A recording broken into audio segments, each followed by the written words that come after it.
kami mendatangi salah satu usaha bubur di Kendari, yaitu Bubur Tenggara, yang terletak di Jalan MT Haryono depan Stikom 22 Kendari. Kami mendatangi usaha ini agar kami bisa mewawancarai dan memanfaatkan informasi tentang usaha ini. Nah, segala informasinya mungkin teman-teman bisa mendapatkannya di video berikut ini. Terima kasih. Assalamualaikum warahmatullahi wabarakatuh. Perkenalkan, nama saya Ahmad Saputra Jaya. Di sini kami memilih usaha di Tenggara atau varian bubur untuk kami analisis sebagai tugas mata kuliah Teknologi Informasi jurusan Manajemen angkatan 2021. Adapun anggota kelompok saya yang akan bertugas menjelaskan mengenai bagian-bagian dari analisis rencana usaha ini, yaitu bisa kita lihat di atas atau di samping. Dan selanjutnya saya persilakan kepada anggota kelompok saya untuk menjabarkan masing-masing materinya. Saya persilakan dari materi pertama. Terima kasih. Kenalkan, nama saya Nisa Ramadhani dengan NIM B1B1211097. Seperti yang telah dikatakan oleh moderator kami, bahwa usaha yang kami analisis adalah usaha di Tenggara, yang dimana bidang usaha ini adalah bidang usaha kuliner. Jenis produk yang mereka buat adalah bubur. Berdirinya di Tenggara ini mulai pada tanggal 26 Juni 2021. Jika kalian ingin mengetahui lebih banyak mengenai usaha di Tenggara ini, kalian bisa menghubungi nomor yang tertera di laman Instagram mereka, yaitu 0852 2220 2457. Atau kalian bisa menghubungi alamat email mereka, yaitu arkanaislam@gmail.com. Sekian dari saya. Wabillahi taufiq walhidayah. Wassalamualaikum warahmatullahi wabarakatuh. Perkenalkan, nama saya Dewa Hadian Suntoro dan saya akan menjelaskan tentang jenis dan harga pada bubur Tenggara. Di bubur Tenggara ada dua menu, yaitu menu original dan menu mix. Nah, untuk menu original ada bubur basang, dua bubur ketan, dan yang ketiga bubur kacang hijau. Nah, untuk di menu mix ada mix kacang hijau dengan ketan, ada mix basang dengan ketan, ada mix basang kacang hijau, dan ada mix basang kacang hijau dan juga ketan. Nah, untuk harganya juga sangat terjangkau, yaitu dimulai dengan harga Rp5.000 untuk gelas 400 ml, dan harga Rp8.000 untuk mangkok yang 500 ml, dan Rp10.000 untuk mangkok yang 650 ml.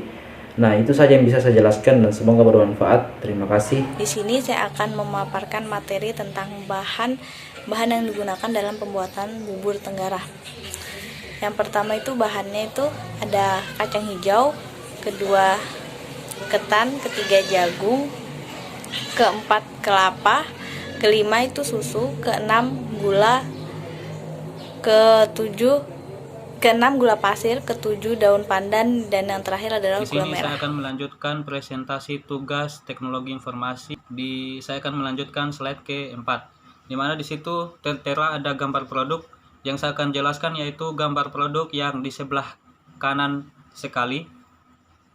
Di situ ada gambar satu yang polos putih. Di situ gambarnya bubur basang original. Harganya itu mulai Rp5.000 per gelas atau Rp8.000 per mangkok dengan 500 ml, dan Rp10.000 per mangkok atau 650 ml. Kemudian ada gambar yang mix ini di situ di dalamnya termasuk kacang hijau, ketan, dan basang. Di situ dia harganya juga sama, yaitu Rp5.000 per gelas dan Rp8.000 per mangkok dan Rp10.000 per mangkok. Dengan varian yang Rp8.000 ini 500 ml dan Rp10.000 ini untuk 650 ml. Itu saja yang bisa saya sampaikan. Saya lanjutkan kembali ke pemateri selanjutnya. Demikian, Assalamualaikum warahmatullahi wabarakatuh. Di sini saya akan menjelaskan mengenai analisis pemasaran. Untuk bisnis bubur Tenggara ini berada di lingkungan pasar, yang dimana dekat dengan para konsumen karena bisnisnya tepat berada di pinggir jalan. Menurut saya, tempatnya sangat strategis karena berada di antara pertigaan jalan besar. Untuk masalah debu atau polusi, Saya rasa ini tidak berpengaruh terhadap bisnis ini sendiri, karena bukanya itu di pagi hari, dimulai dari jam 6 sampai dengan jam 9 waktu tutupnya. Selain itu, bisnis ini juga didukung dengan adanya berbagai promosi online melalui media Facebook, Instagram, WhatsApp, serta dibuatkan juga situs blog. Selain itu, bisnis ini juga menyediakan pesan antar. Demikian dari saya. Saya ucapkan terima kasih. Selanjutnya masuk pada analisis keuangan. Total modal untuk properti itu yang pertama ada untuk sewa tempat. Mereka menyewa tempat itu per tahun dengan harga 7.500.000. Selanjutnya ada meja dan kursi dengan harga 4 juta. Payung besar untuk sebagai peneduh dengan harga 300.000 dan baleho dengan harga 200.000. Nah, untuk jumlah keseluruhan modal properti yang mereka gunakan itu ada dengan harga 12.300.000. Nah, untuk keuntungan per hari itu mereka bisa mendapatkan keuntungan 1.200.000, tapi itu masih untuk keuntungan kotornya. Selanjutnya kalau per bulan itu mereka bisa mendapat keuntungan 10 juta. Di sini saya akan memaparkan materi saya tentang analisis operasional. Analisis operasional di sini dimaksudkan adalah operasional usaha yang akan dilakukan, yaitu seperti memilih bahan baku yang berkualitas, termasuk melihat tanggal kadaluarsanya. Kemudian setelah itu kita bisa memilih kantong plastiknya, sendok, memilih perlengkapan produk seperti kantong plastik, sendok, kemudian kemasan produk. Kemudian jam operasional sendiri dari D Tenggara ini itu dimulai dari jam 6 pagi sampai jam 9 Baik, di pagi. sini saya akan menjelaskan mengenai analisis SWOT dari usaha bubur Tenggara. Untuk analisis SWOT-nya ini terbagi menjadi 4. Yang pertama itu strength atau kekuatan, dan yang kedua weakness atau kelemahan, yang ketiga oportunitas atau peluang, dan yang terakhir itu threats atau ancaman. Untuk yang pertama itu strength atau kekuatan, usaha ini mempunyai kekuatan dengan mengeluarkan biaya modal yang tergolong rendah. Dan yang kedua, usaha ini mudah dan tidak ribet untuk dijalankan. Dan yang ketiga, banyak peminatnya. Dan yang keempat itu, usaha ini mempunyai pelayanan yang sangat cepat. Yang kedua masuk kepada weakness atau kelemahan. Usaha ini, pertama kelemahan itu usaha ini belum terlalu dikenal oleh kalangan masyarakat, ya mau dibilang karena baru berdiri sekitar 5 bulan yang lalu. Dan yang kedua, usaha ini mudah untuk ditiru. Dan yang terakhir, usaha ini bersaing dengan usaha lainnya yang serupa. Kita lanjut ke yang ketiga, yaitu oportunitas. Untuk oportunitas atau peluang itu terbagi menjadi 2. Usaha ini akan membuka cabang baru di lokasi lain.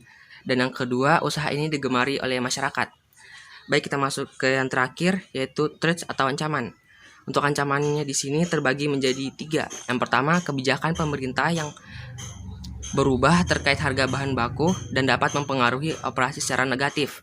Dan yang kedua, selera masyarakat yang berubah-ubah. Dan yang terakhir itu meningkatkan harga bahan baku. Baik, terima kasih. Itulah analisis SWOT untuk usaha bubur Tenggara. Lebih dan kurangnya mohon dimaafkan. Terima kasih. Baik, itulah pemaparan tentang analisis usaha yang kami ambil. Lebih dan kurangnya mohon dimaafkan. Saya akhiri dengan ucapan billahi taufiq wal hidayah. Wassalamualaikum warahmatullahi wabarakatuh. Eits, tunggu dulu. Karena usaha ini tidak ada blognya, maka kami membuatkannya. Ini dia.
Dan ini hasilnya.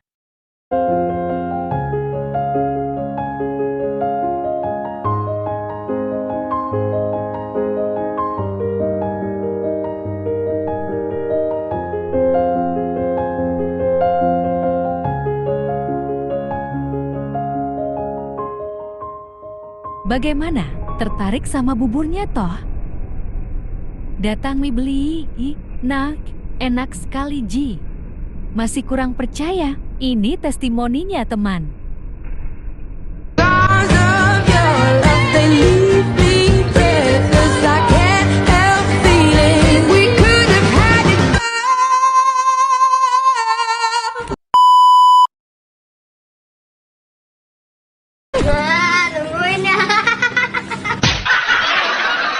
Tidak ada apa-apa lagi. Terima kasih Bubur Tenggara dan Bapak Dosen Teknologi Informasi. Dan teman-teman semua, Assalamualaikum warahmatullahi wabarakatuh.